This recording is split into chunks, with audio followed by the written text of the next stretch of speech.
Neri Miranda nakalaya na alamin kung bakit nakalaya na agad ng ganun kabilis ang aktres.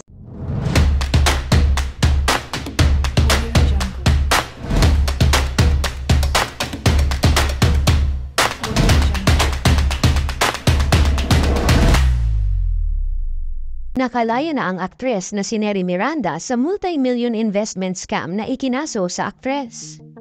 Ibinasura kasi ng Pasay Police Trial Court ang kaso ni Neri Naig Miranda.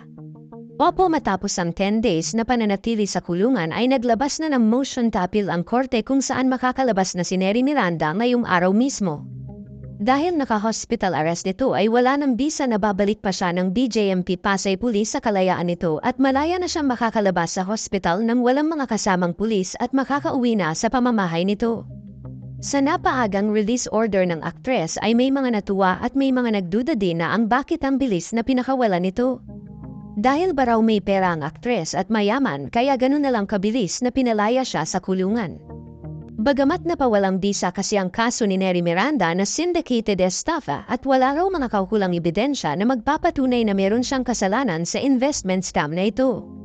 Inutos ng nasa itaas na pakawalan na si Neri Miranda at ibinasura ng korte ang warrant of arrest nito dahil hindi umano siya nasabihan sa preliminary investigation kaya hindi umano ito nakapag-file ng counter affidavit na kinukwestiyon ng mga abogado ng aktres. Sa pagtulong ni Kiko Pangilinan sa investigasyon ay napabilis ang mga hakbang upang mapawalang bisa ang kaso nito. Kaya laking pasasalamat ng mga sumusuporta kay Neri Miranda kay Senator Kiko Pangilinan sa aksyon nito na makalaya ang aktres.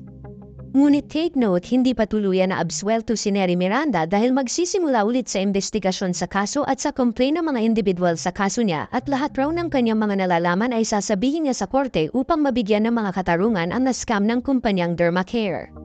Madaming natuwa sa balitang ito dahil makakasama ni Neri Miranda ang kanyang pamilya sa darating na Kapaskuhan at Bagong Taon. Yun lamang po, ano ang masasabi mo sa balitang ito? Comment mo sa ibaba. Huwag kakalimutan i-like ang video na ito. Maraming salamat po sa panunood.